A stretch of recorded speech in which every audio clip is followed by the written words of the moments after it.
बिस्मिल्लाहिर्रहमानिर्रहीम।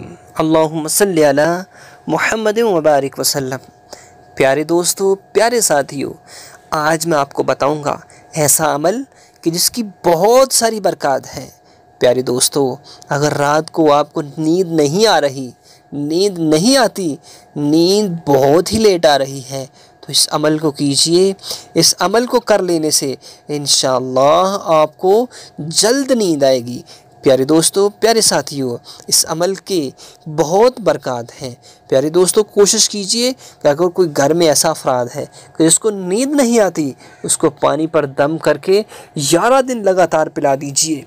इंशाअल्लाह उसको जल्द नींद आया करेगी। प्यारे दोस्तों, अमल कौन सा है कि आपने ला इलाहा इल्लल्लाह, ला इलाहा इल्लल्लाह, ला इलाहा इल्लल्लाह 11 बार पढ़कर अपने ऊपर दम कर लीजिए। इंशाअल्लाह अगर आपको नींद नहीं आ रही तो नींद आ जाएगी। अगर किसी बच्चे को, किसी बेबी को नींद नहीं आ रही तो ये इसम पढ़कर, ये अल्लाह का कलाम पढ़कर, अल्लाह का कलमा पढ़कर ला इलाहा इल्लल्लाह 11 बार पढ़कर उस पर दम कर दीजिए।